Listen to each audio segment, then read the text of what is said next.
Every day's Casual Friday. That means Monday is Casual Monday. Tuesday, Casual Tuesday.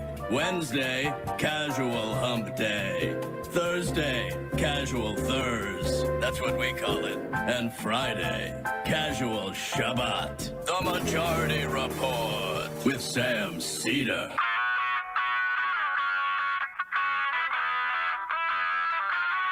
It is Friday, December 27th, 2024. My name is Sam Seder. This is the five-time award-winning Majority Report. We are broadcasting live to tape steps from the industrially ravaged Gowanus Canal in the heartland of America. That being downtown Brooklyn, USA. It's sort of casual Friday. I mean, frankly, we have traveled through space and time. Well, not so much space, but time to bring you this show. We've actually come from the past. No. It's not terribly exciting for everybody here in the future because it's really just the present for them. No, we've came from the future. And in our future, there are no days of the week. No, whatever. No, my point is No. that like when you say to someone, I've come from the future, you get really excited. But if you say I've come from the past, like, you know, like even if I was to say to you, I've come from the future, like next week, and you'd be like, oh my God, what happened? You know, give me a stock tip, or, you know, who, you would definitely say like, who did the Knicks beat? And I could tell you, but if I say to you, I've come from the very recent past, I came from like a week ago, who cares? I was there. I lived it. I mean, you're the one who said it, so. 5 days into vacation, this is what happens to me. My mind just expands. You see so clearly. I just get like, my mind gets blown away by the ideas. What was it Dave Rubin said? High-level ideas. What is it? The High-level ideas. ideas, Just yes. like making my mind explode. This is what happens. 5 days away from the show already. Like I'm on to metaphysics, I think. That'll be exciting. So people should tune in when we're back. Oh my God! By next week, I'm going to be like all my analogies are going to be about quantum physics. Oop, there we go. Right. All right. Things get quiet. Drop off. Today on the program, Manisha Sinha. She's the chair in American history at the University of Connecticut, author of The Rise and Fall, the Second American Republic, Reconstruction, 1860 to 1920. Longtime listeners of this program know that I have a fascination with Reconstruction. Yep. I think a lot of people who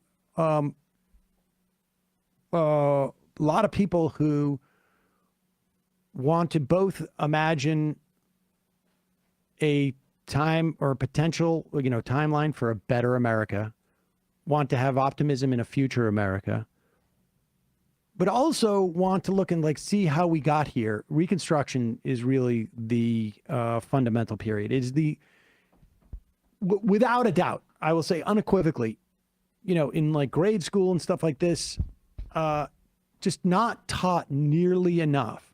And part of that is by sort of design. There was the Dunning School of thought that dominated the sort of historical perception of Reconstruction. And it was in the 80s, Eric Foner and a lot of historians after that sort of revisited that era. Because, Reconstruction, of course, was the period that dominated by the radical Republicans. Things like public school came out of that era, broadly, because they wanted to create a stronger citizenry. And during those years, the early years of Reconstruction, you had blacks developing a middle class, blacks developing political power, like in South Carolina, like many, many political positions. And then there were literally violent coups in Wilmington, in Georgia, in North Carolina, in years later in Oklahoma, and more. Like, I still want to see an accounting of like all of them in one place, because I forget all of them, but they come up in so many different interviews, right, where you literally had black politicians killed. You literally had black political power forcibly displaced. And then this story develops like, well, black, post slavery, black people couldn't sort of organize and this and that. And there's no sort of retelling of those stories, although, obviously it's becoming more and more. And then we get into by the 1920s, after like a Supreme Court that is going to curtail rights, voting rights, sound familiar, basically allow, conditions to exist for the Gilded Age, sound familiar, and then a resurgence of KKKism. That's when we got all of those statues in this, the Confederate statues that were pulled down. They didn't come from 1965, or I should say 1865 or 1870 or 1880 or even 1890. Most of those statues were built in the 1910s because there was this sort of resurgence, the so-called lost cause myth.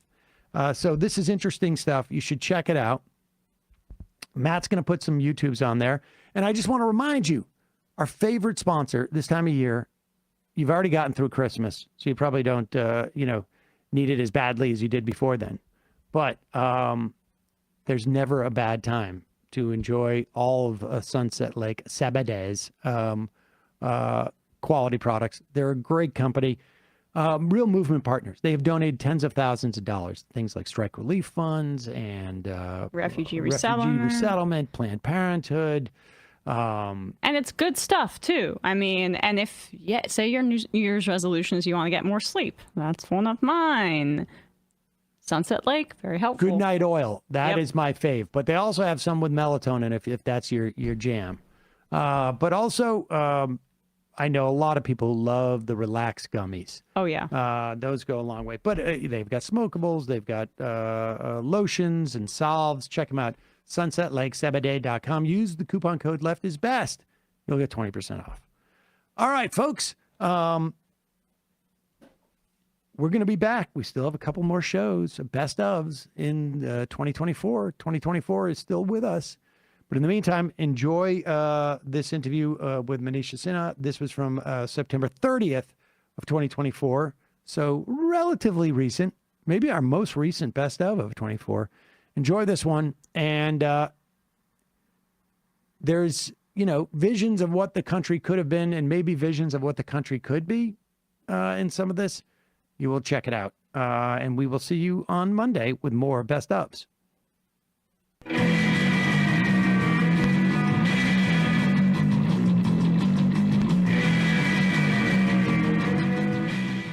Sam Seder, Emma Vigeland on the Majority Report. It's a pleasure to welcome back to the program Manisha Sinha. She is chair of American history at the University of Connecticut, author of The Rise and Fall of the Second American Republic, Reconstruction, 1860 to 1920. Professor, welcome back to the program. Thank you so much for having me, Sam. So let's start with this, which is, I think, like in terms of your work here, the maybe the most sort of obvious question. Reconstruction, 1860 to 1920. A lot of, people who talk about Reconstruction, like this starts after the war, 1865, 1866, 67, and then goes, there's some dispute, like is it 12 years, is it 15 years? But you refer to this whole era as Reconstruction. Let's just start broadly, why?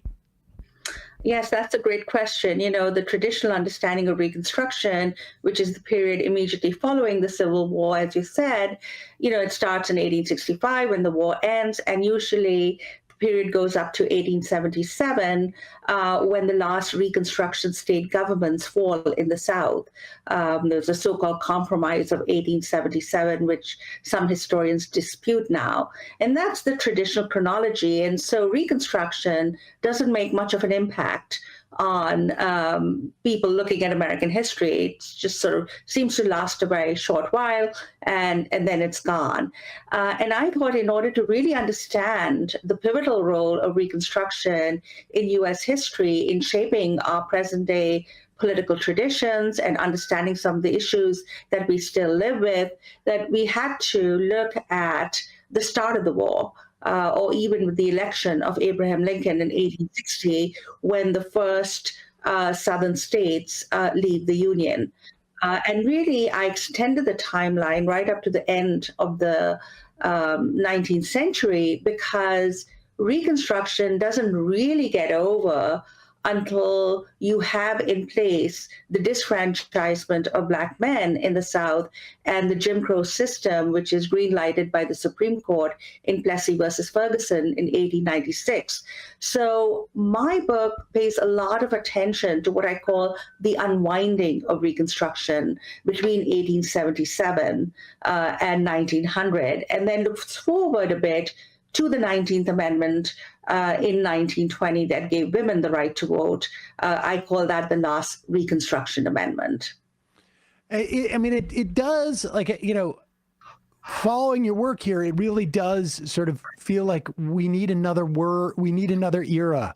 I mean, I know, you know, part of it is referred to as the Gilded Age, but there is, you know, the counter Reconstruction, the deconstruction or whatever, because it really does, so much of that is important in acknowledging and telling the story of Reconstruction, because maybe, you know, just so that everybody's on the same page here, you can tell people just the history of our understanding of Reconstruction, the Dunning School, the sort of like revisionist era, and because we don't have a name for the sort of unwinding of Reconstruction, because to a large extent, the story of Reconstruction was obscured in many ways, in part by that unwinding. Absolutely. That's just like a great point that you're making there. If we look at the ways in which at least academic historians wrote about Reconstruction, you mentioned the Dunning School at Columbia University, my alma mater, and many of his students, they were really interested in trying to show that Reconstruction was a big failure and that giving citizenship rights to Black people immediately on emancipation was a huge mistake. And that view of Reconstruction as this awful period of Black misrule and political corruption really went hand in hand with lost cause mythologies of the Civil War. It's only outside academia that you had somebody like W.E.B. Du Bois, a Black activist and scholar, intellectual, who wrote the first comprehensive history of Reconstruction that challenged this view in the 1930s. And his sort of timeline was also expanded a bit like mine.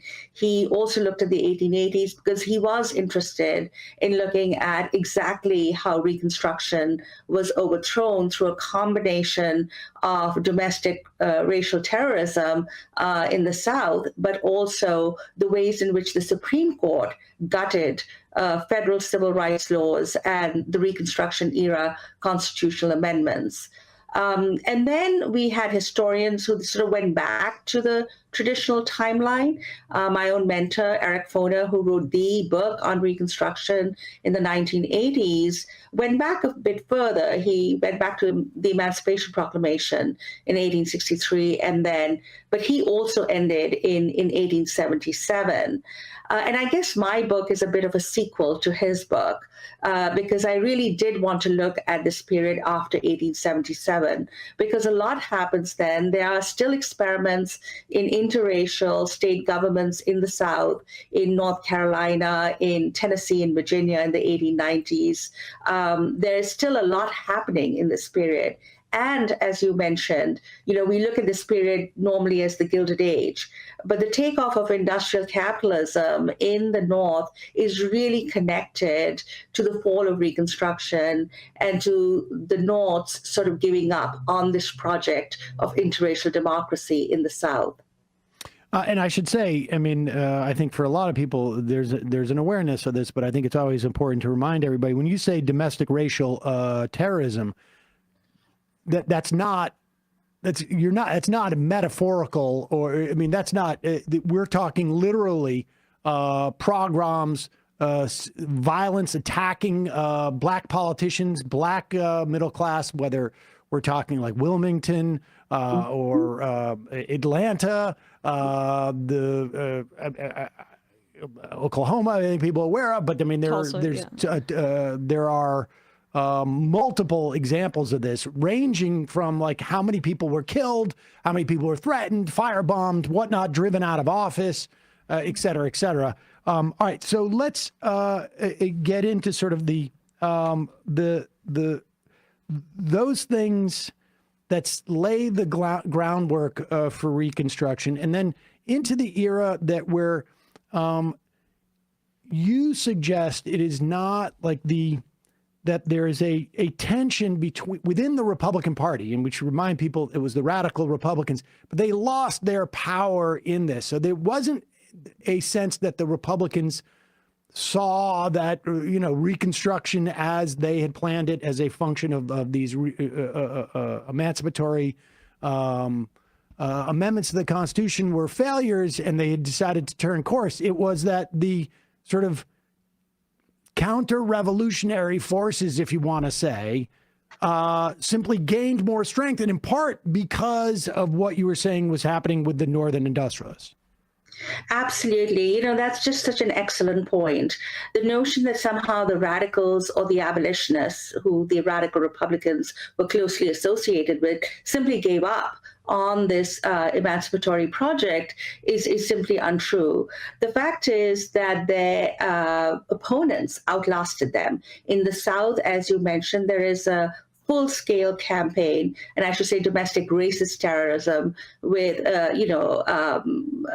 sort of paramilitary forces like the Ku Klux Klan, the First Klan, the White Liners, White Brotherhood, the Red Shirts in South Carolina. And this was targeted political violence against freed people, but also against white Republicans and office holders in the South. So there's this huge campaign of terror that they've undertaken. And within the Republican Party in the North, there's an increasing feeling, especially in the second term of Ulysses Grant's administration, that the North should, and the Republican Party should simply withdraw from the South now, that this was getting too much. There was just sort of fatigue about this. People were far more interested in economic problems in the North with the Great Recession of 1873 and then the railroad strikes in 1877. But what you hinted at in your question, which is I think so important, is that the Republican Party is transformed from the party of Lincoln and anti-slavery and black rights during the Reconstruction era to increasingly a party that is far more concerned with putting down strikes in the North and starts listening to Southern political elites who are complaining about the interference, so-called interference of the federal government in Southern local affairs. And this group of Republicans, they were called the liberal Republicans, liberal not as you and I understand it today, modern liberalism, but as classical laissez-faire liberals who believe that government should simply not interfere in society or in economics at all. So no regulation of working hours or minimum wage in the North, but also that meant doing away from a commitment to Reconstruction in the South. And these liberal Republicans, they challenged Grant in the 1872 elections, and they join up with Democrats, which at that time, of course, was the party of the South and white supremacy, and they lose. But by 1877, they actually capture the Republican Party. And their capture of the Republican Party is exactly what results in this party of Lincoln and anti-slavery becoming increasingly the party of big business during the Gilded Age, and also eventually the party of imperialism. There's it's appropriate for me to bring this up here because there's like a mirror image in my mind that comes up as you make the argument that this expansionism and imperialism and industrialism both almost like transfers the energy that was going into Reconstruction into a project to essentially commit genocide and expand westward, and then also because that energy is also used to expand in terms of like our hemisphere. Seems to me to be almost like a mirror image of what the Trail of Tears and the expulsion of indigenous people around Georgia and whatnot, how that the energy to expel indigenous folks in Georgia and push them on to the Trail of Tears was really just a way to make the land available to bring in slavery and work it for cotton. And sort of like then almost that energy like happens in another way on the other end of this sort of emancipatory project, both the Civil War and Reconstruction. Talk about that, but I just also wanted to mention before we get out of that era of Reconstruction, 600, I didn't realize 600 schools were established by freed people. And it gives you a notion of why there is, because ultimately we're going to tie this back to this era, but attacking public schools is so rooted in what their first sort of like mission was as a broad project, which is create citizens from people who have been exploited and empower them. And we see that attacks on public education today, I think for the same reasons we did 150 years ago. But talk about that second wave, like that battle within the Republican Party is won by the sort of more imperialistic and industrial. Where do they start to channel this energy? Because this is like almost like a bipartisanship at this point. Absolutely. And again, two great points that you made there. One, of course, the American Republic was founded on native dispossession. And the worst instances were, as you mentioned, in the antebellum era with the Trail of Tears in the 1850s, genocidal warfare against indigenous nations in Oregon, in California.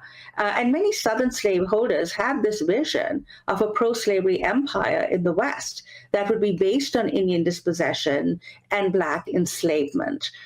They were quite clear about that. There was a Southern form of imperialism. They even invaded illegally some of our neighboring states and countries. So it's quite clear that that this process was ongoing. That's why the Civil War and Reconstruction, I argue, present a real course correction in American history, because suddenly the federal government is moving federal troops out of the West and to the South to fight this Civil War and eventually to liberate Black people once emancipation becomes the formal stated goal of the Union Army. And all through Reconstruction, federal troops are deployed in the South, even though towards the end of the period, they're increasingly being taken out. But once the commitment to Reconstruction is completely over, what do? They restation exactly the same troops into the West to conduct these wars of imperialism, really. And I recognize them as such. There are a lot of American historians who see the Indian Wars, better called wars against Indians, as simply a continuation of the Civil War. And I argued, no, this is a completely different political project. And it cannot be equated to the Civil War. And in fact, it is the defeat of the emancipatory project of the Civil War and Reconstruction that eventually leads to the conquest of the West and the elimination of the last indigenous sovereignties there. And from then, it's a springboard to the Spanish-American-Cuban War, the colonization of Philippines, informal empire in Cuba, the acquisition of Hawaii and Puerto Rico. You really get the rise of a formal American empire. The United States joins the scramble for empire. But the other point that you made, which I think is so important, is the idea that during Reconstruction, there's a real commitment in the South to establish the public school system. A lot of Americans don't know this, but the public school system that emerged in New England and was common in the North before the Civil War as an important facet of democratic citizenship, right? You make available education to all American citizens was not there in the South, where elites could access private education. And to be clear, for white or Black. Well, for Black people, extremely difficult, even in the North, to get access to education. I'm saying in the South. In the South, yeah. In the South, yeah. Southern whites, if you were poor, you did not have access. Absolutely. Yeah, sorry, I misunderstood. So in terms of the kind of educational system available in the South, you didn't have a widespread public school system as you did in the North. And the Reconstruction state governments, one of the first things they do is they tax elites in order to build up a public school system, asylums, orphanages, all the kinds of services that were available in the North, but not so widespread in the South. And then that's when elites start attacking the public school system, Southern white elites, and they start forming taxpayers' conventions saying, we don't want to be taxed for public schools. So this attack on public education is something that is old. And it emerges during Reconstruction. You can still see it as very much a formative sort of agenda of political conservatism today, that education should be widely and freely available to American citizens. And this is also the time when you have the formation of the historically Black universities and colleges. And that is extremely important in terms of the development of Black education. You have somebody like Kamala Harris, who got her degree from Harvard University, which began as, an HBCU during the Reconstruction era. And there were hundreds of them in the South, freedmen schools. The first one established where the Union first established a stronghold during the Civil War at Hampton, which eventually became Hampton University.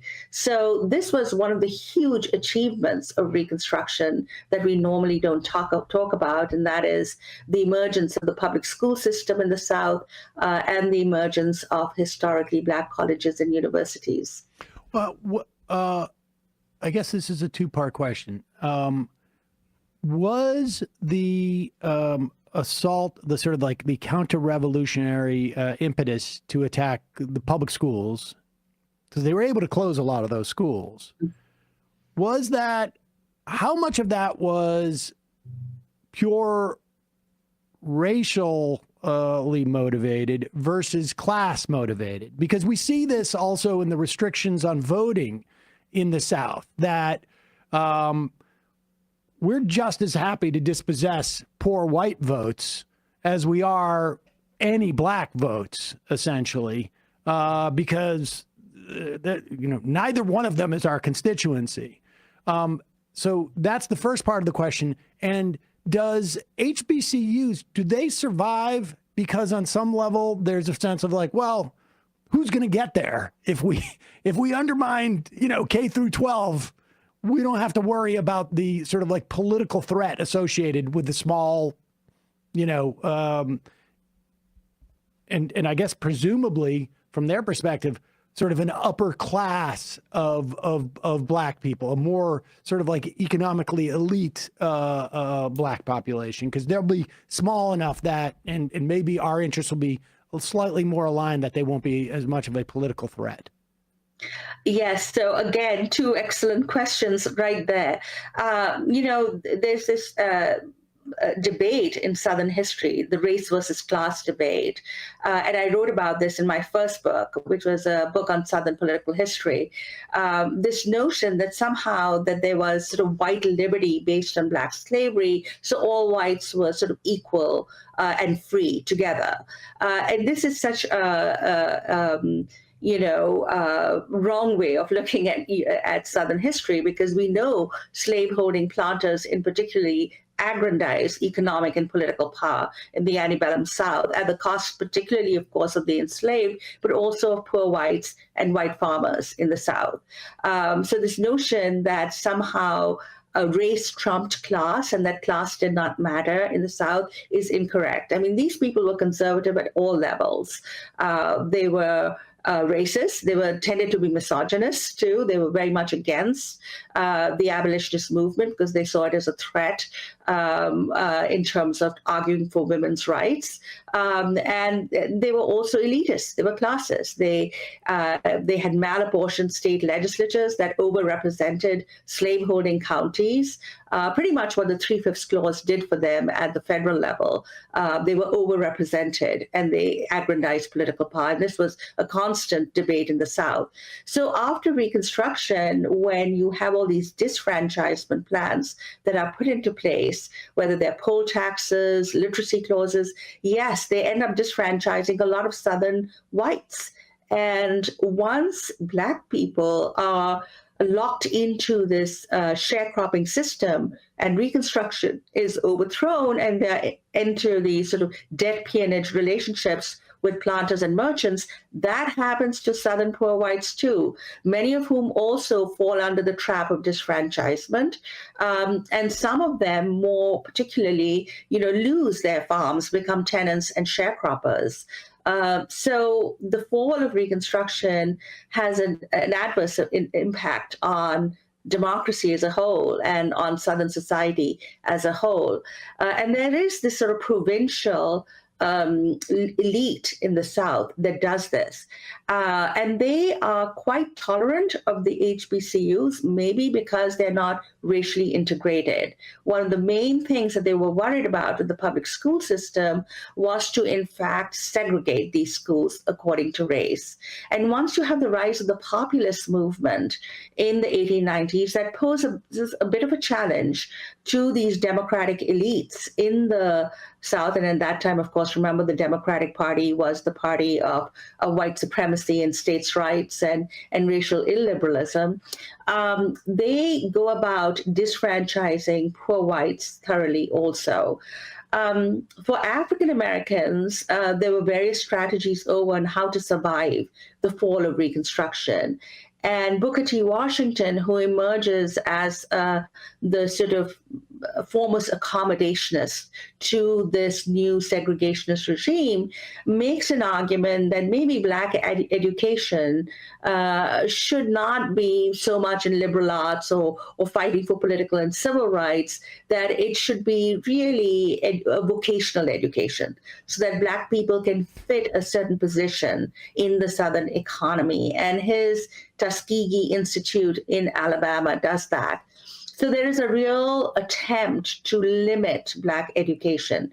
The HBCUs, though, survive mainly because of Northern white philanthropy, and Booker T. Washington is, he has a machine where he also gets a lot of money, and even though he puts up an accommodationist face, on the sidelines, he is financing campaigns against lynching and racial violence in the South also. So he's a complicated figure, but somehow Black education outlasts this attempt to destroy it. We know that during Reconstruction, Black schools and churches are targeted and they're burned to the ground. I mean, that burning Black schools and churches continues right down to the Civil Rights era and beyond. So this attack on it continues, but it does outlast it. And one of the achievements of freedom is to see the literacy rate amongst the Black population grow up dramatically. In the post-Civil War period, even in the post-war South. And even land ownership, which had been sort of done away with by Andrew Johnson, who succeeded Lincoln to the presidency, he gave back all the land that had been redistributed to freed people back to the planters. Even land ownership ticks up slowly but steadily until the end of the 19th century. So all this in the most dismal circumstances. So if there had been a level playing field, if in fact Black people had access equally to education and to land ownership, the progress would have been much more. You mentioned the populace. The rise of the populace created a dilemma for the Southern elite. Because they were having trouble from what I know, particularly I think in the context of North Carolina, but probably more broadly speaking, motivating voters who were enticed by the Populist Party, motivating them based on racism, because the Populist Party was, I guess, presumably educating them as to like, hey, there's another sort of like lens in which you can sort of see what's going on here. You didn't lose your, you weren't kicked off this farm because of black people. You were kicked off the farm because of rich people. How did, like, and this is sort of part of like the counter-revolutionary movement. And we should say, like, I mean, the idea that we have this Union Army, the pressure to push them out of their job in essentially occupying the South, leaves them just standing around. And it's like, instead of turning their swords into plowshare, into plows, they're still swords. And so somebody's like, oh, we can use these. And we have this resource to essentially become imperialistic to our West and to our South. When we talk about Cuba, we talk about the Caribbean, and even Hawaii, I guess, at that point. What do these Southern elites deploy to turn the populists and sort of, I guess, mitigate their political threat?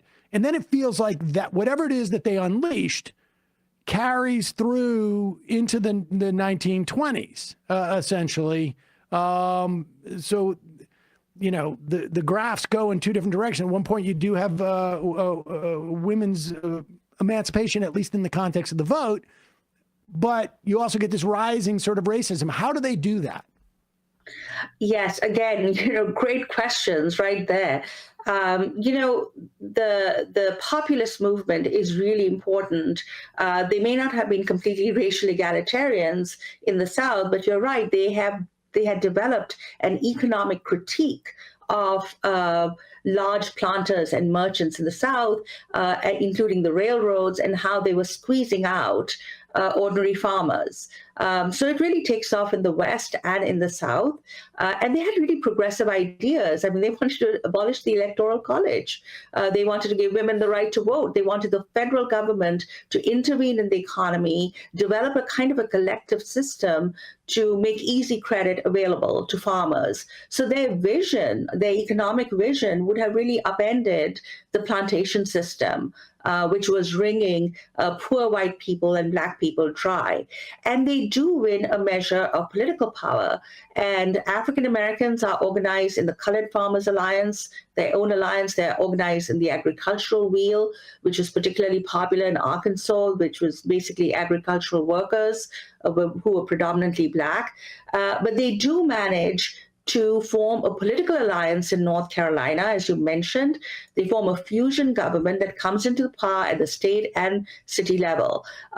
Elsewhere in the South, even in the Deep South, the Knights of Labor and the populists get together and present a bit of a challenge to this conservative, one-party, solid South democratic rule of planters and other political elites. So they are viewed as a complete threat.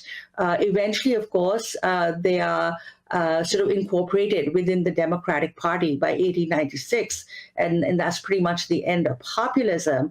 But in North Carolina, the way that government is overthrown is, in fact, exactly using the tactics that Southern elites had earlier done to overthrow Reconstruction governments, which was, massive racial terror. The red shirts of South Carolina that had actually overthrown and at the head was Wade Hampton of many of these movements in South Carolina that overthrew the Reconstruction government in 1876, they come to North Carolina in the 1890s, and they give them kind of lessons in political terrorism on how to get rid of these governments. And you mentioned the Wilmington Massacre of 1898 that took place in North Carolina. This was a city government, an interracial city government, and there was a group of men, a mob, led by a Confederate officer.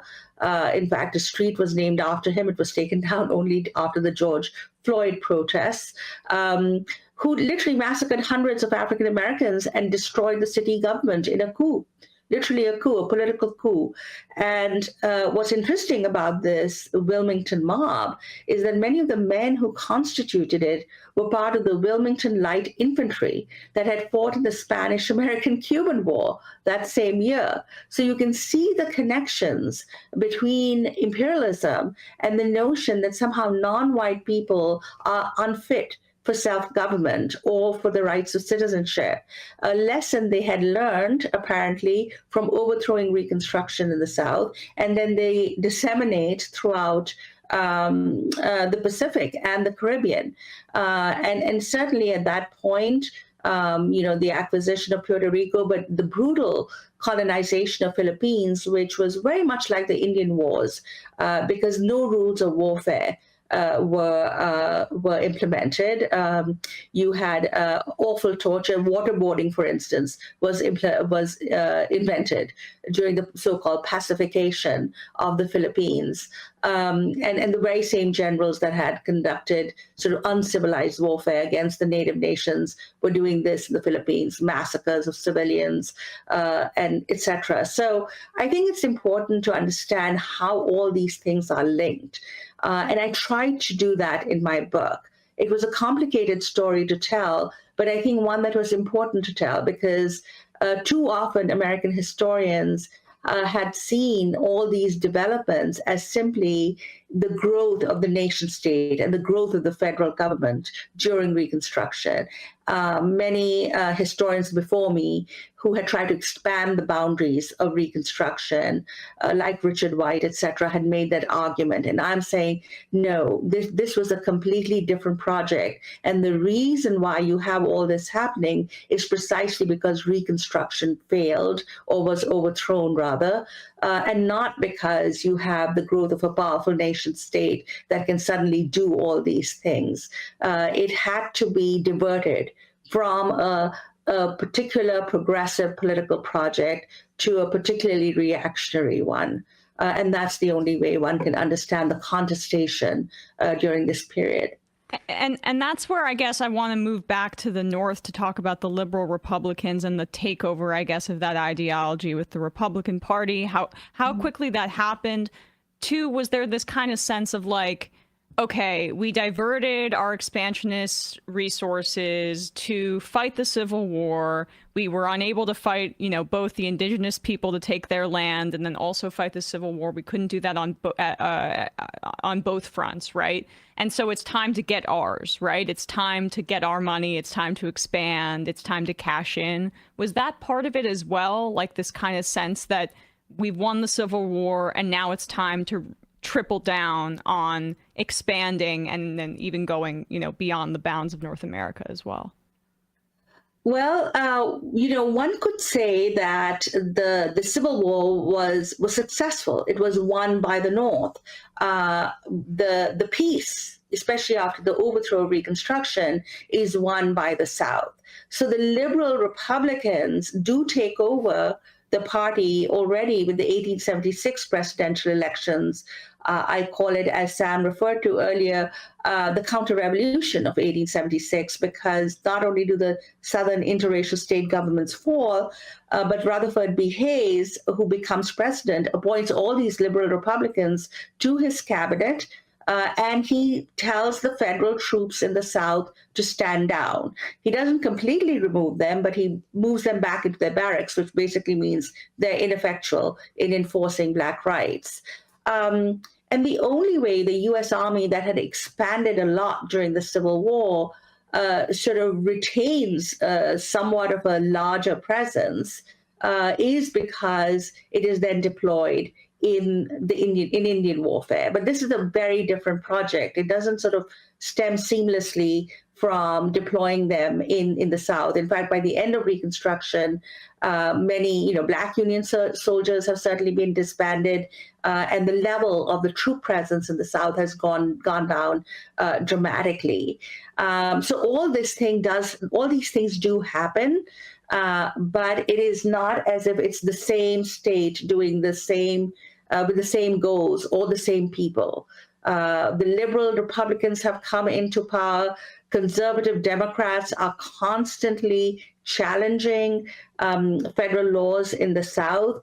There are some last attempts in the North to try and enforce election laws in the South, but they are defeated through a combination of conservative Republicans joining up with Democrats. So for free people, and for any progressive at that time, it's a pretty dismal situation.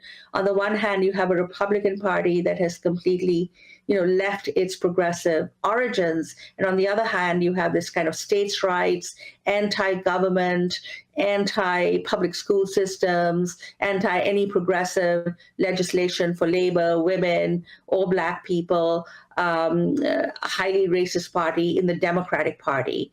And it's not until the progressive era that the Democratic Party starts changing and the Republican Party completely gives up on Black rights.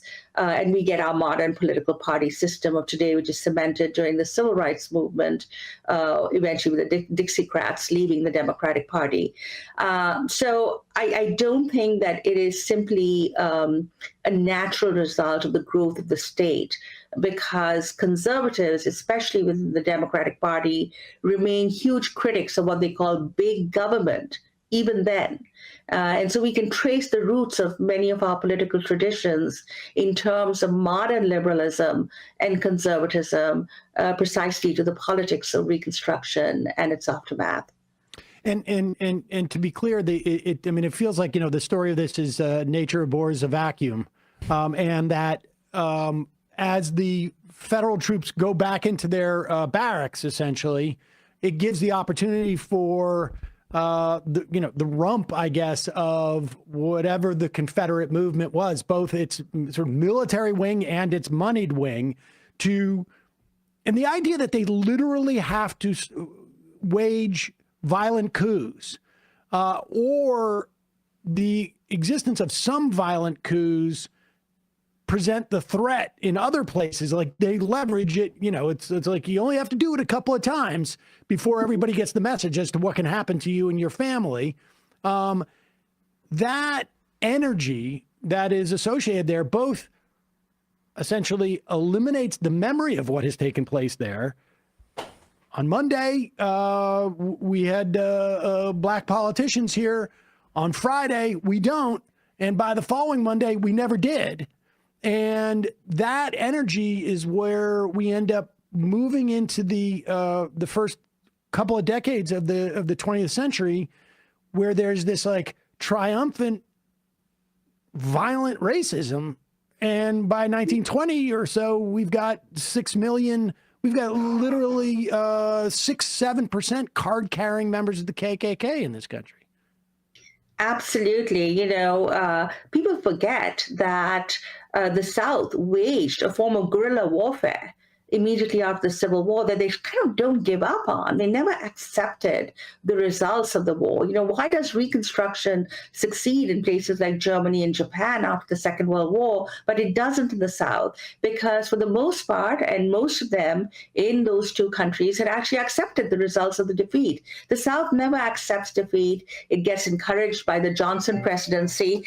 So we can actually see that in the South, many of these ex-Confederate generals, like Nathan Bedford Forrest, who was a slave trader before the war and had, massacred Black Union Army soldiers during the war, joined the Ku Klux Klan. John Gordon, George Gordon, they're Confederate soldiers and generals who have joined the Ku Klux Klan, the White Liners, the Red Shirts, and who are waging this sort of targeted political warfare against not just Black people, but against white Republican office holders. I mean, they kill a congressman in Arkansas. They kill, they're targeted political assassinations. The red shirts are a lot like the brown shirts and black shirts of fascism. They're going around killing voters, but also sheriffs and officers and state senators and house. So they are trying to send a message. And the killing is gruesome and violent. I described some of them in some detail in my book because I think we need to know how barbaric this kind of violence was. They want to send a message. They want to terrorize people into submission. And to a large part, they managed to overthrow Reconstruction simply because once those enforcement acts that were passed by Grant and Congress in his first administration, you could call them the first federal hate crime laws. In fact, people evoked them after the January 6th insurrection. People said, well, we have these enforcement acts in the books that we can still use from the Reconstruction era. Those are not being enforced in the South anymore. The political will isn't there. The federal government is undertaking other projects. And it comes at a period of what I call a thermidor, a general reaction, a conservative backlash to the achievements of Reconstruction in every respect. Women's suffrage falters, you have these wars of empire. These troops are deployed not just against Native nations, but against labor to break up unions and strikes and to fire at them. Many governors in the North use Reconstruction era laws to ask for federal government intervention for law and order and literally put down and mow down striking workers. So this general reaction affects everyone, but it begins in the South. And this notion that somehow this is just a loss for Black freedom. No, the nadir in Black freedom is also the nadir in American democracy as a whole for this period. We could go on for a long, long time, but I want to just draw some parallels to this current era. I mean, I actually believe you could take the Supreme Court and, take the technology out of where they're working, and you could trace the Supreme Court in the late 19th century and the early 20th. I mean, through the first couple of decades of the the 20th century, do an outline and almost like just lay it perfectly on top of where the Supreme Court is today. And we're just on the verge. I mean, like, a new Lochner era as well. But in terms of like their first assault was on voting rights and trying to roll back, the expansion of voting rights that take place in the wake of the Civil War was then met with the Supreme Court like, well, maybe we can lose some here, we can lose some. What else do you see in the context of like sort of the broader sort of political currents that is similar to that era, and where does it tell us as to where we might be going? That's a brilliant question because, you could do an exact map on the awful role that the Supreme Court plays in sort of kneecapping American democracy during the post-Reconstruction era and today. There's kind of an exact match there, unfortunately. It seems the Supreme Court, the Warren Court that was liberal, that tried to enforce Reconstruction era amendments and laws and was called activists for doing that, has been a brief blip in the history of the Supreme Court. On the whole, it has acted against American democracy and overreached, massive judicial overreach. You see this during Reconstruction, starting with the Cruikshank decision in 1876, where they refused to indict or let the perpetrators of a massacre, the Colfax massacre in Louisiana, go scot-free. And in fact, one of the members of the white League of Louisiana becomes a justice of the Supreme Court in 1894, plays a part in a vociferous defense of the 1896 Plessy decision that instituted Jim Crow, and also the disfranchisement of Black men in Williams versus Mississippi in 1898. And then this guy goes on during the Lochner era to become the Chief Justice of the Supreme Court. So you can imagine how awful this court was. They also misinterpreted the 14th Amendment that protected the rights of freed people to say that it was protecting the rights of corporations against regulation. This is where we get corporations are people. And even though corporations did have a legal personhood before this, by this time they become out of reach of state and federal government regulation. It's not until the Progressive Era, New Deal, that we're able to overturn that a little bit. The Supreme Court today has acted in a similar manner. You can begin with Bush v. Gore, but you can also see recently in Shelby County versus Holder, 2013, the gutting of the Voting Rights Act of 1965, which in its title says that it is simply enforcing the 15th Amendment to the U.S. Constitution, which is a Reconstruction era amendment. So the Supreme Court today, despite, in refusing to even implement the 14th Amendment, which has a clear bar on anyone who has committed insurrection against the government of the United States after taking an oath of office to uphold the U.S. Constitution, they've gotten rid of that too. And you can only run for office after committing insurrection if you are pardoned by 2/3 of Congress, which many ex-Confederates were. But now we don't even, that is not implemented anymore.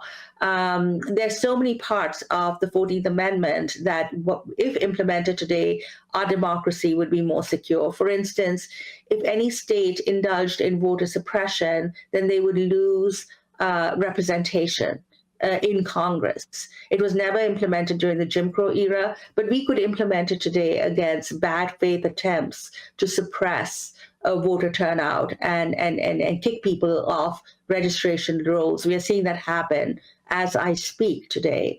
So the Supreme Court, yes, has played a pretty bad role during the Gilded Age era. They got rid of the 1875 Civil Rights Law, which would have outlawed segregation before it was implemented.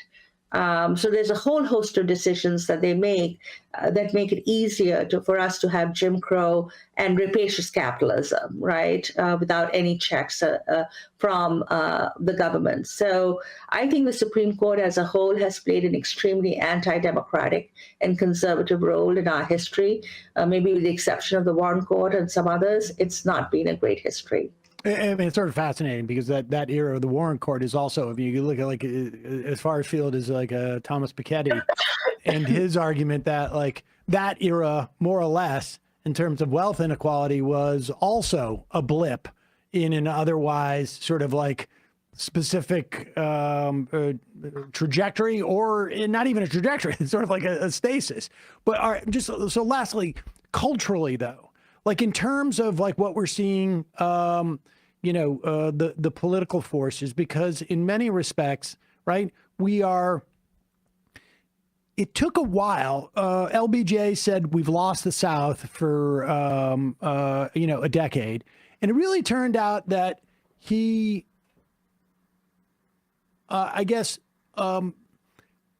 was almost too generous in his assumption as to how quickly the people of the South would realize what the Democratic Party had done. I mean, there's I cite this all the time. It was in a book, and it wasn't Sides, although he wrote a book with this professor who had found the statistic that in 2008, half of non-college educated whites believed the Republican Party was to the left of Democrats on race as late as 2008. And it was Barack Obama shows up and they're like, oh, wait a second, what's going on here? And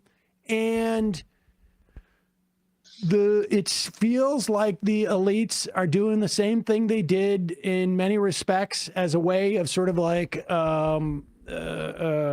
mitigating the populists at that time, which is let's activate race as a mechanism of completely obscuring class in this context. Although, Vance comes in and talks a little bit of that game, but you can afford to do that now because you can't really follow, I think, for your average person, oh, this guy's for workers' rights and for this, that, but votes against them. You can get away with some of that stuff in a way that today, maybe there were eras where you couldn't as well. But where are we in that trajectory? Are we in the counter revolution now? And what does that say about where we might be headed with all understanding that's outside the portfolio of a historian.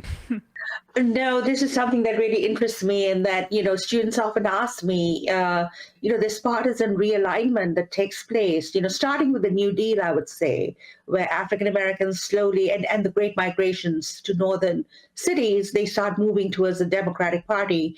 And it really comes together with the civil rights movement when the Democratic Party under Johnson formally comes behind the Voting Rights Act, the Civil Rights Act. This is something that does sort of initiate the change, the flipping of the two parties ideologically. And this continues, of course, because the Republican Party, beginning with sort of Nixon's Southern strategy, but also Reagan, going to Philadelphia, Mississippi, going to Bitburg in Germany, makes it quite clear that their position on race is not the same as the party of Lincoln was in the 19th century. They always evoke Lincoln, but what they stand for today is pretty much the opposite. And their base today is pretty much in the ex-Confederate states and in some of the more red Western states. So I would say really that we are in a similar position, where in the South, it's kind of difficult to say that, we've had this sort of solid South during the Jim Crow era, and now we have it solidly red Republican. There are inroads being made, but there's so much bad faith, and they've sort of become experts at voter suppression and gerrymandering and suppressing the electoral process as a whole. So there's, parts in the South where there are no, there's just like a one-party system. There is no there's no competition in certain counties and districts in Louisiana or Mississippi or Alabama. These people are running unopposed, and they can say and do the weirdest stuff. You have people like Clay Higgins, who is a representative from Louisiana, who was not deemed unfit to even serve in the sheriff's office in Opelousas Voted County. for David Duke. Speaking of the Ku Klux Klan and the percentage of membership during Reconstruction. Absolutely. And Opelousas, by the way, was the site of a Reconstruction massacre, too. So these histories are very much interconnected. And I think now the Republicans in the South particularly have developed voter suppression as a fine art. And even in some states like in Arizona, in Oklahoma, they're trying all kinds of dirty tricks that Southerners had perfected during the era of disfranchisement and segregation. And it's a continuation of that.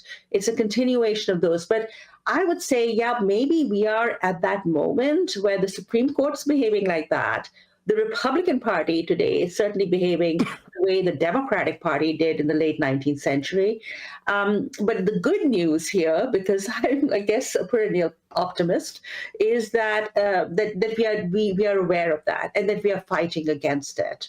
The dice is loaded in the South in many respects, but if we can crack some of those ways of doing business as usual, maybe there's some hope. I mean, every year there's some hope that we would dislodge these people, and then we are sort of disheartened. In terms of just the misinformation, and people like Vance can get up and say, I represent the blue collar white working class, when he's anti-union, voting against any worker protections, etc., has been a venture capitalist, is bankrolled by venture capitalists. That kind of disinformation that Republicans have perfected today through their own right-wing, news channels, TV, through social media, influencers and YouTube and TikTok, whatever. That's a real danger, and that's a modern thing. In the South, the segregationists had all the white newspapers in their side, and today we have that in terms of the internet. I do think, though, that this is a battle that we have to fight. We often think of the Republican Party as somehow today despite its very pro-billionaire and pro-corporate policies, is somehow representing this non-college educated white working class, especially white working class men who feel that they have been left behind. But actually, I think a lot of these people tend to be fairly well-off suburban whites too. They are, if you see some of these people, they are not particularly suffering that much. A lot of the problem, I think, in US elections is the people who are really suffering have kind of given up hope. They've sort of lost hope and they don't participate. In the 2020 presidential elections, we had a 60% participation, but normally the participation is 30, 40%. We make it difficult for poor people to vote, for working class people to vote. There's no holiday. It's not on a Sunday. No advanced democracy does this. We shut off polling booths in cities. We make people stand in line for 6 hours to vote or take a day off from work, which poor people can ill afford to do. We just make it difficult for them to vote. So I am very careful when I talk about who these people, they're appealing to this sort of group of people who are going to vote Republican, as Trump said, no matter what they do. You can shoot a man on Fifth Avenue and they will still vote for him. I think those people are at this point unreachable, and to fight for those people is just, but I think we really do have to activate people who have lost hope in politics and get back to even our 19th century rates of voting, which was much higher. And now we have a much vaster, a more diverse electorate. We have women. We have this guy in North Carolina who thinks women shouldn't vote. I mean, these people are genuine reactionaries, besides being rather weird in every respect. I think that's our hope. I really think there is, like the populists did, try to create a interracial working class alliance. And I think the Harris-Walz campaign is aiming to do that. But again, a hard nut to crack because of these advantages that Republicans have built in for themselves in these incredibly gerrymandered, voter-suppressed states. Manisha Sinha, Chair in American History at the University of Connecticut, author of The Rise and Fall of the Second American Republic, Reconstruction, 1860 to 1920. Thanks so much for your time today. We'll put a link to that book at majority.fm and in the podcast and YouTube description. Really appreciate your time. Thank you so much for having me. Thanks so much. Thank you. I'm not going to get to Jerry Seinfeld. I'm not going to get to Brian Callen on PBD. And we have to save both of these for you?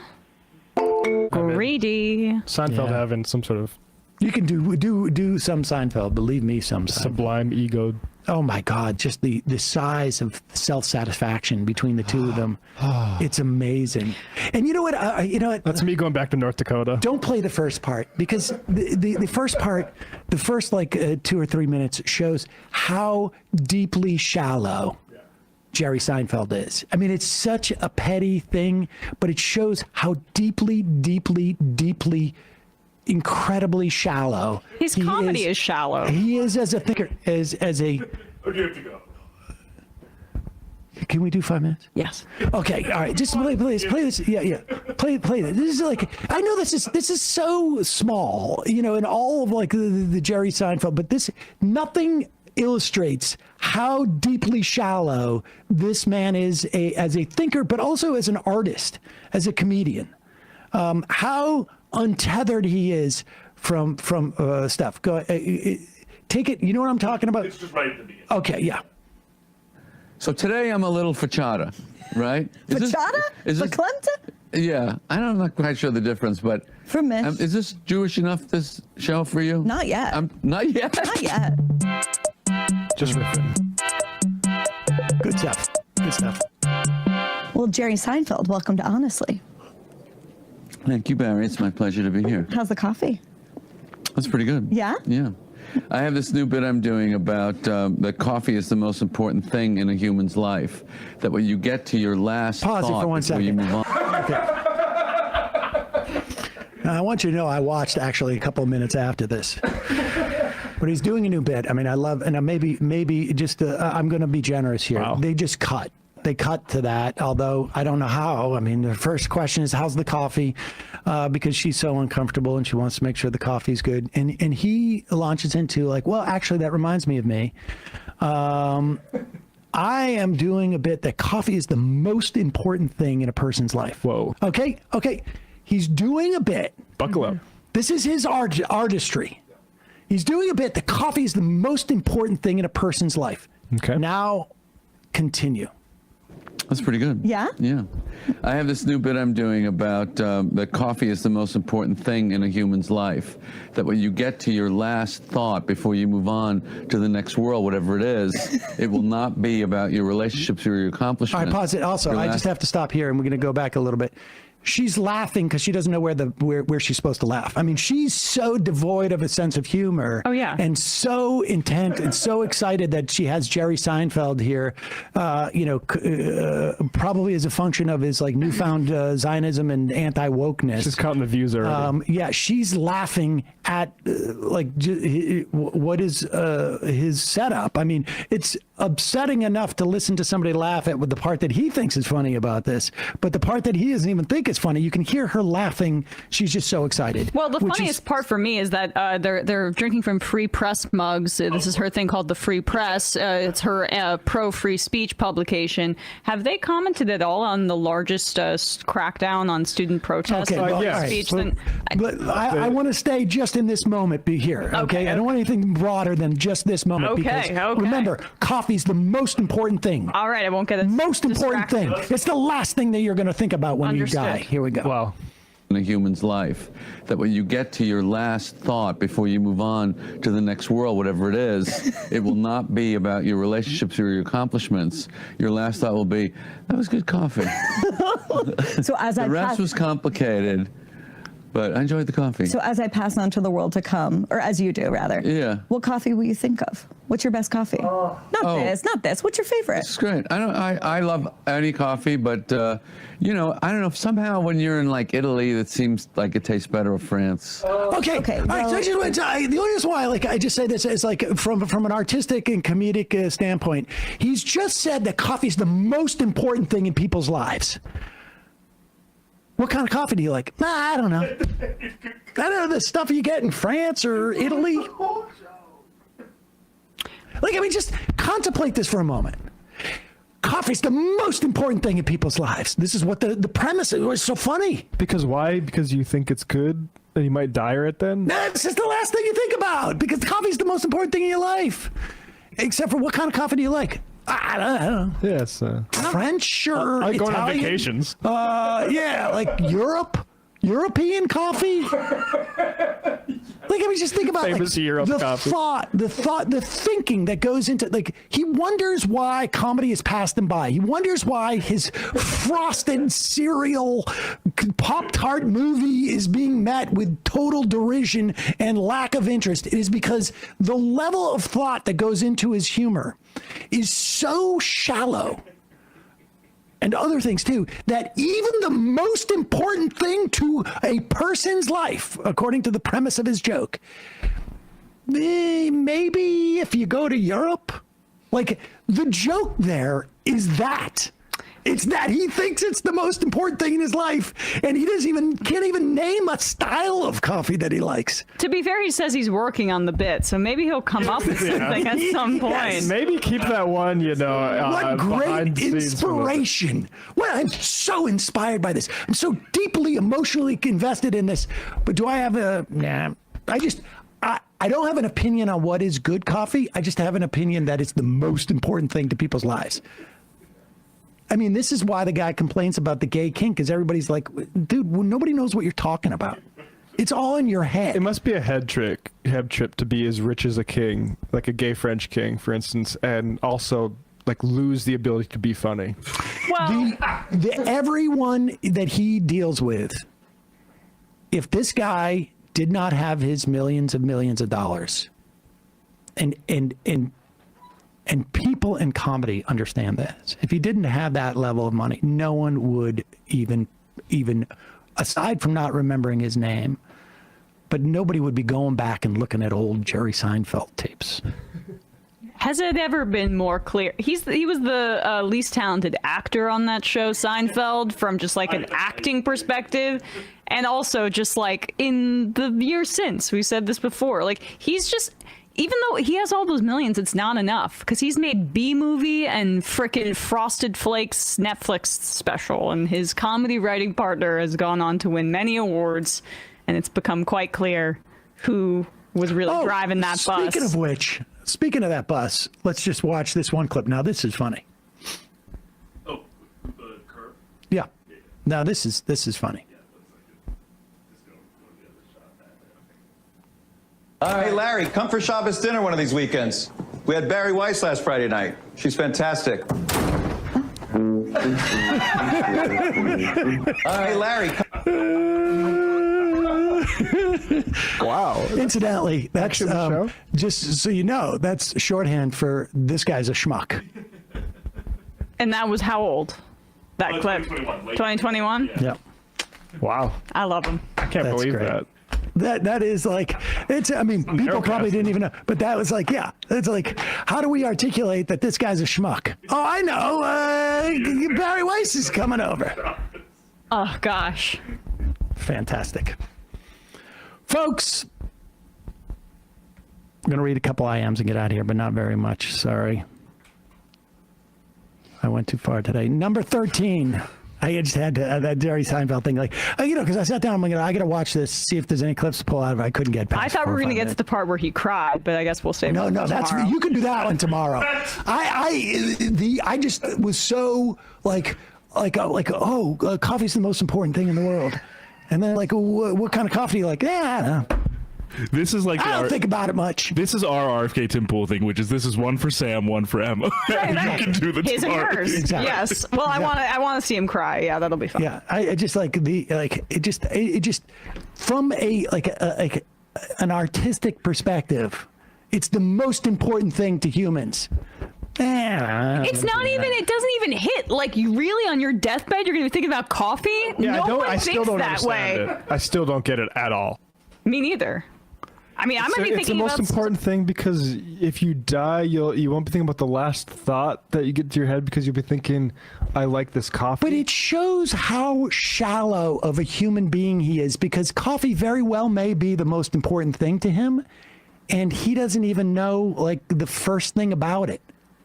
Well, that's his show, Comedians in Cars Getting Coffee, right? That's his Netflix show, yeah, which is as masturbatory as it sounds. The other day, I talked about the absolute laziness and mediocrity that Jerry Seinfeld always represented in my mind, but I mean, quite clearly does now, I think, to many people.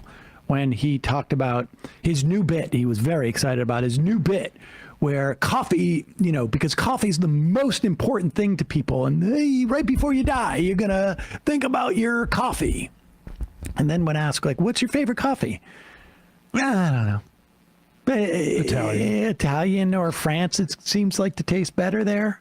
To be fair, he said he was working on that bit. He might need to work pretty damn hard. Yeah, early stages. That's quite a premise, though. I mean, it just shows like the just absolute, like complete laziness vapid. in his comedy that always existed, and but now he's also now complaining about something else. Is this the point where This is about real men. Yeah, so Barry Weiss asked him about his trip to Israel. He went there after October 7th.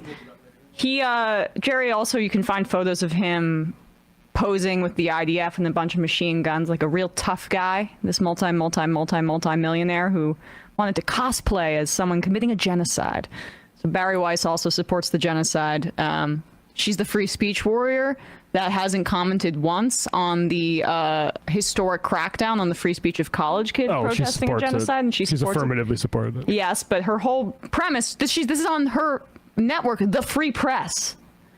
So, just curious. Here's Jerry lamenting the loss of real masculinity. Oh, is that this part? Yeah, that's this part. Oh, okay. I'm sorry. I thought we were talking about when he was talking about October 7th. Okay. I set up the wrong situation. My bad.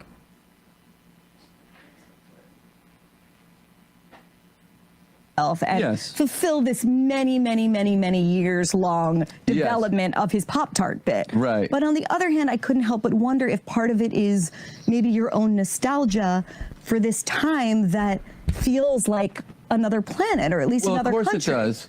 But there's another element there that I think is the key element, and that is an agreed upon hierarchy, which I think is absolutely vaporized in today's moment. Okay. And I think that is why people lean on the horn and drive in the crazy way that they drive, because we have no sense of hierarchy. And as humans, we don't really feel comfortable like that. So that is part of what I think.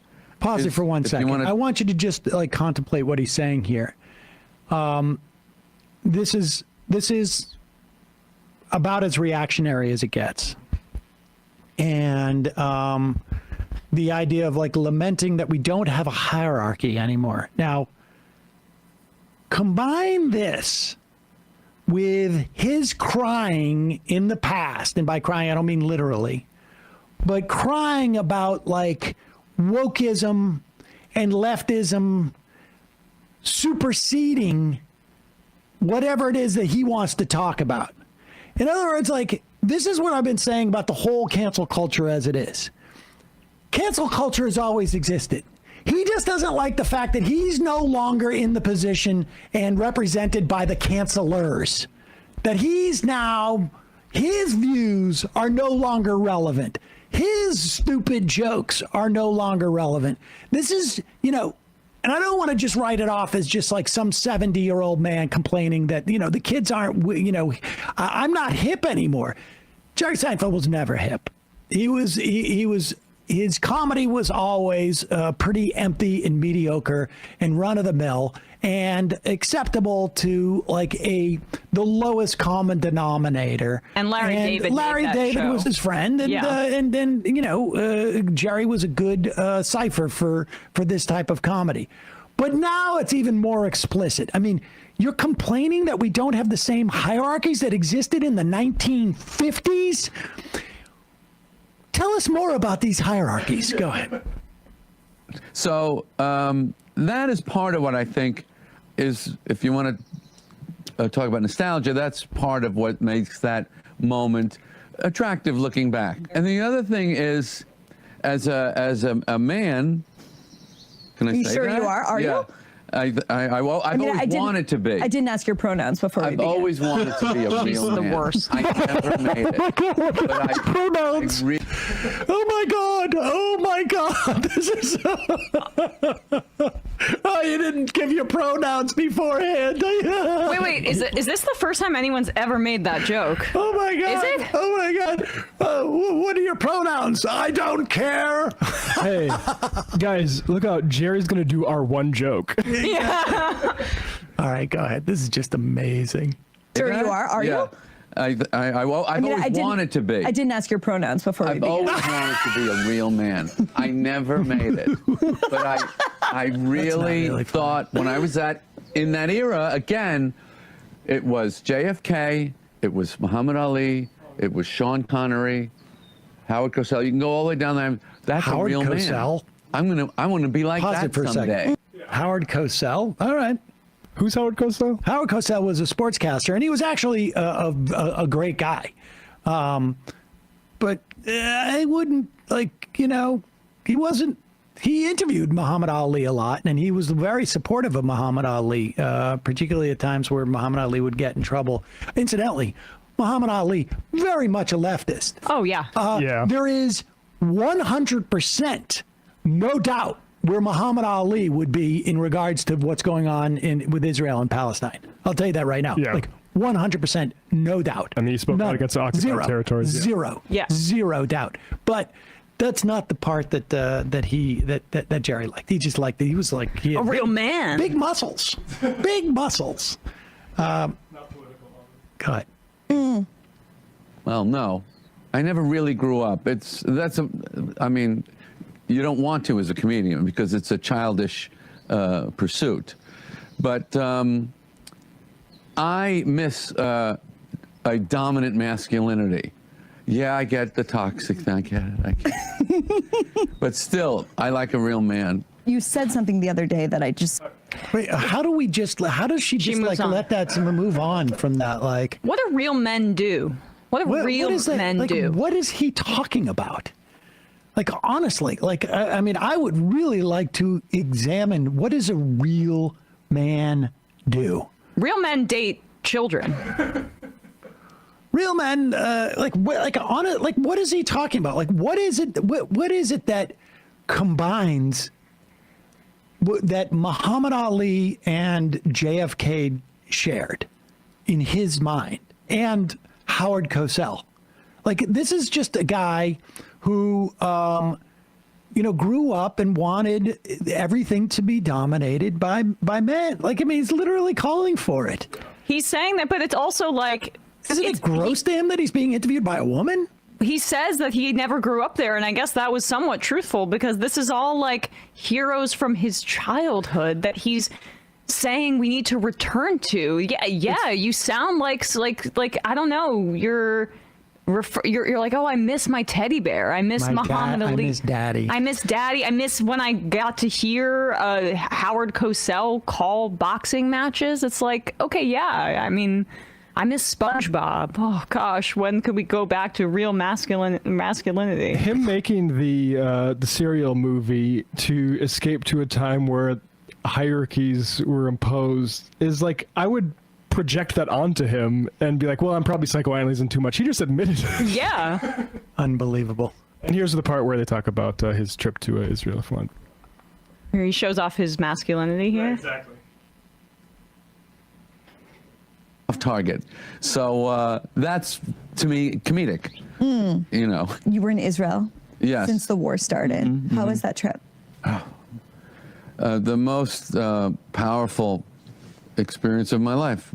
Really? I'm sure. Yeah. Why?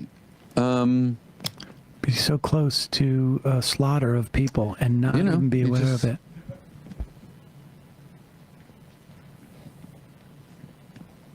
You know. What? Are you thinking of someone in particular?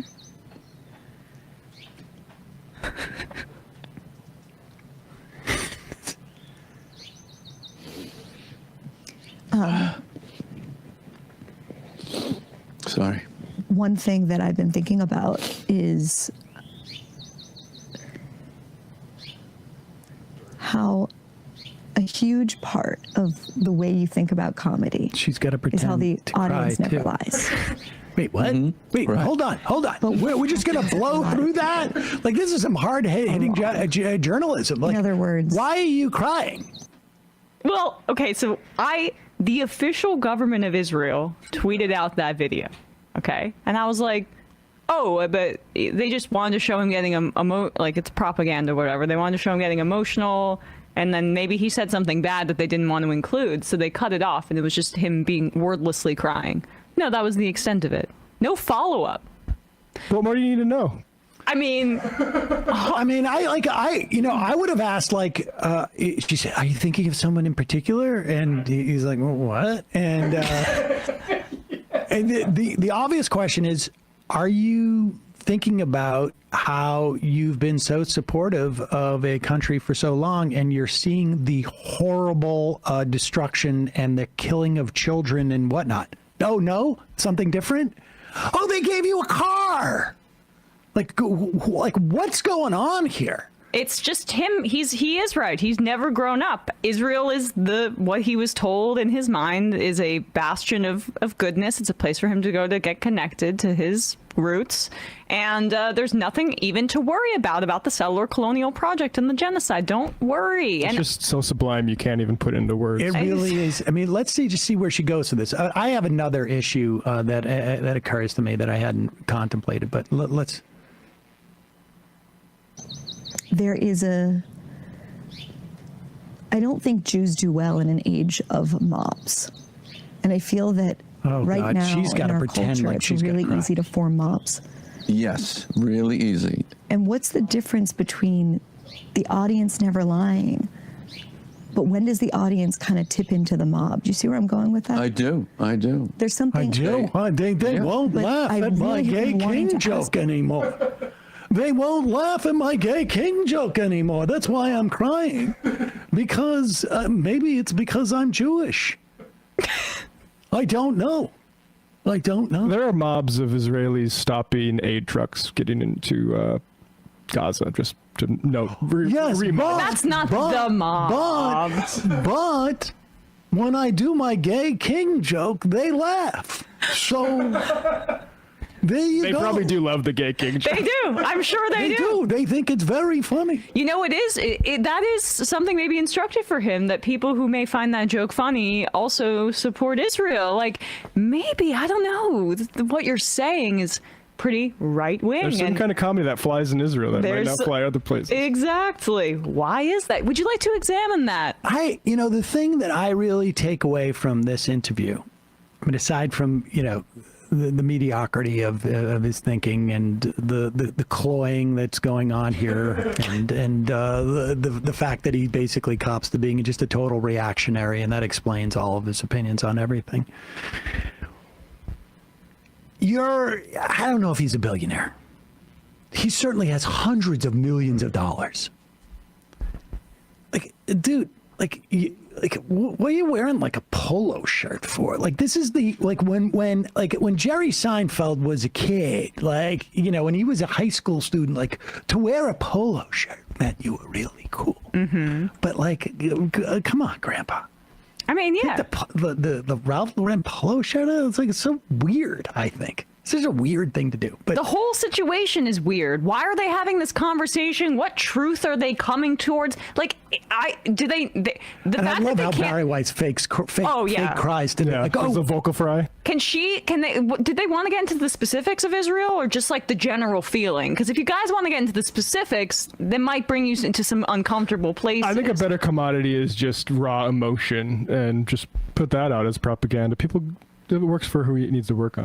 The theme I get from this is that he's a little baby. Like, he is a little baby that wants Frosted Flakes like when he was a kid, that wants real men like when he was a kid. I like real men. I mean, I'm nearing the end of my life where I wasn't one of those, but I do like them, whether or not they're toxic or not, Barry. Like, he's so concerned about the criticism. Like, a toxic, yeah, I know.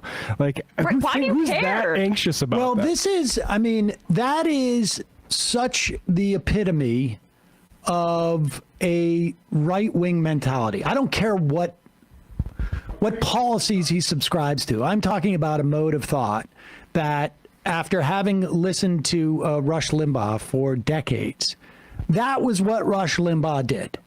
He was his primary function for, at least through the 90s into the aughts, was to say that, like, when you are thinking that you're doing something wrong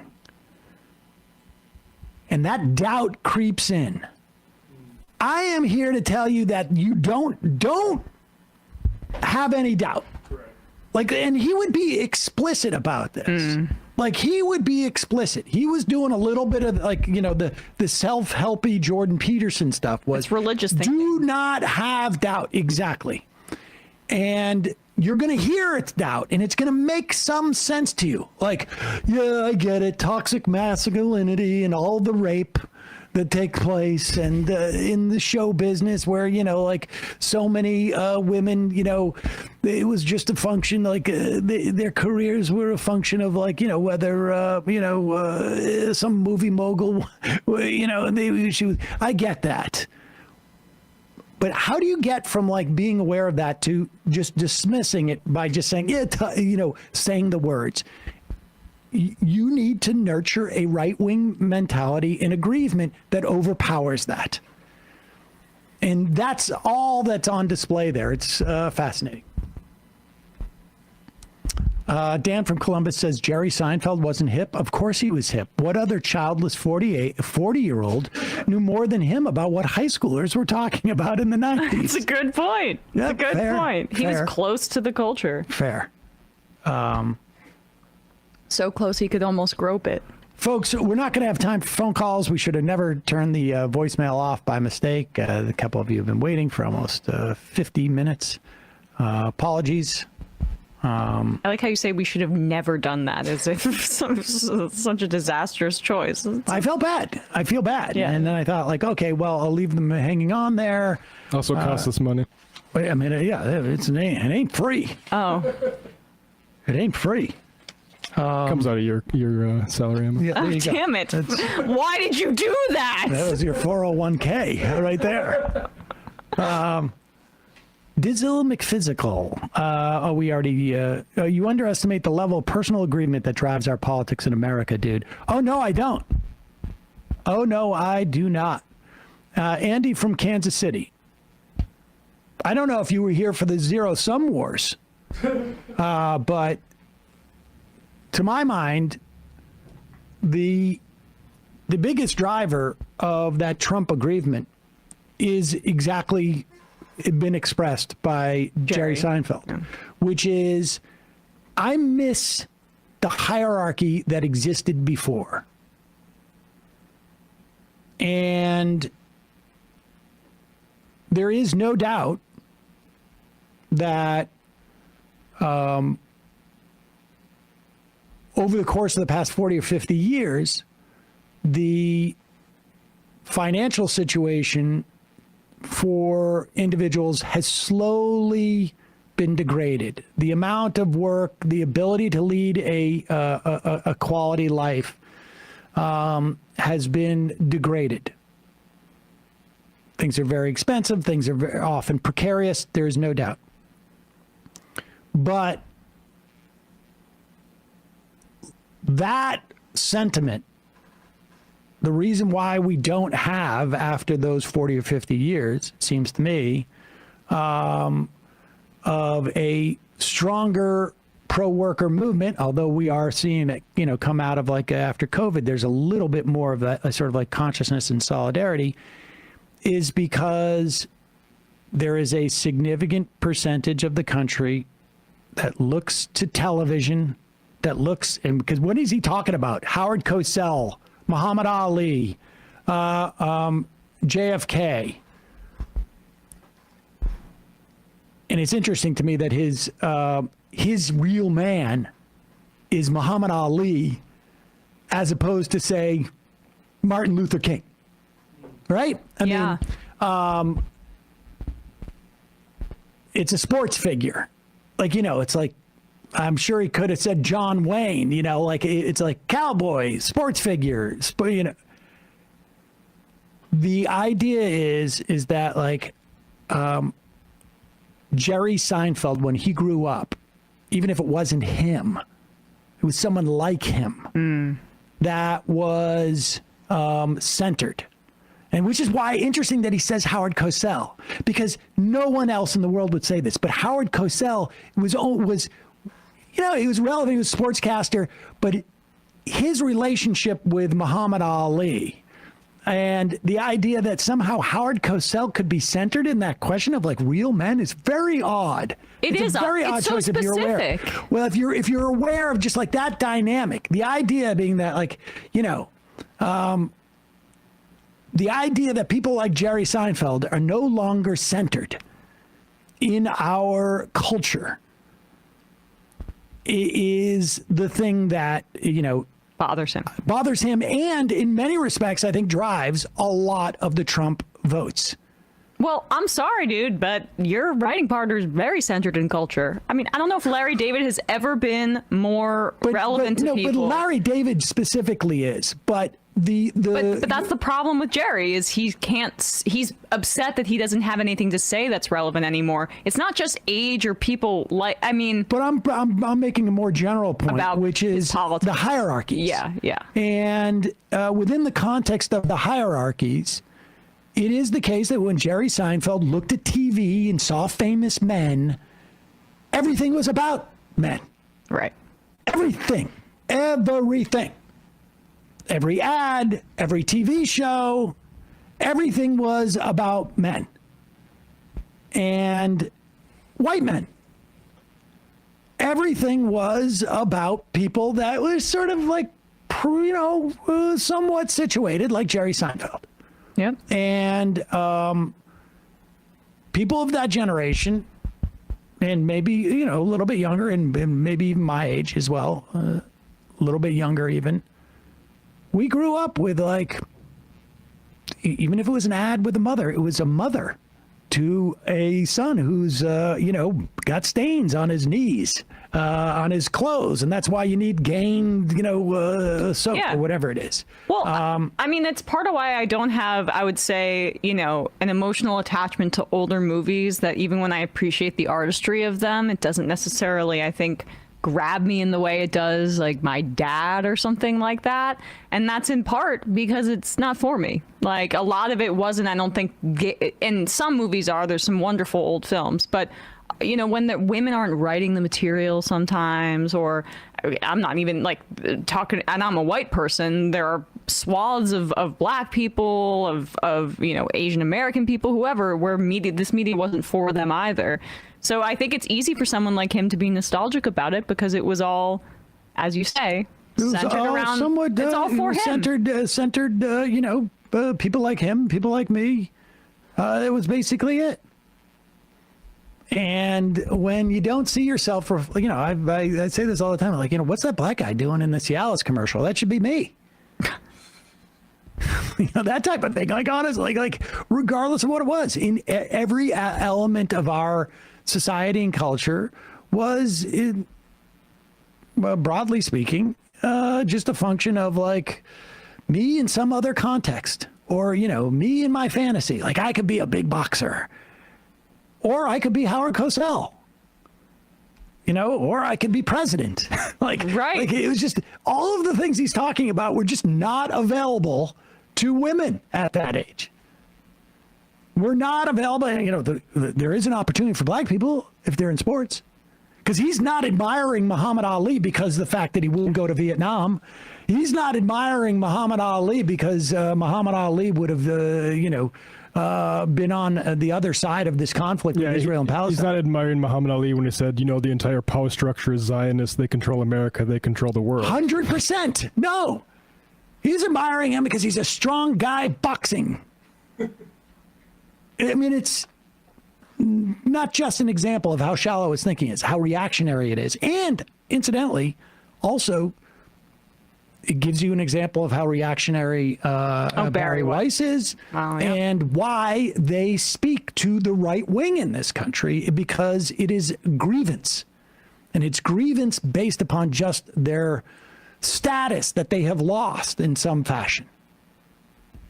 And by the way, he can still be a reactionary right winger and vote Democrat. Like, I mean, that if I know he's done. Room. I know he's done fundraisers for Democrats and stuff like that in the past, but that doesn't necessarily mean that his politics are in any way indistinguishable from the people that we're talking about. Yep. I do think maybe we should learn something. The next time there's a Social Security actuary report out, you should just be like, and cry. What do you think about the Social Security report? Is there someone specific you're thinking about getting Social Security? No. Next question. Move on to Medicare.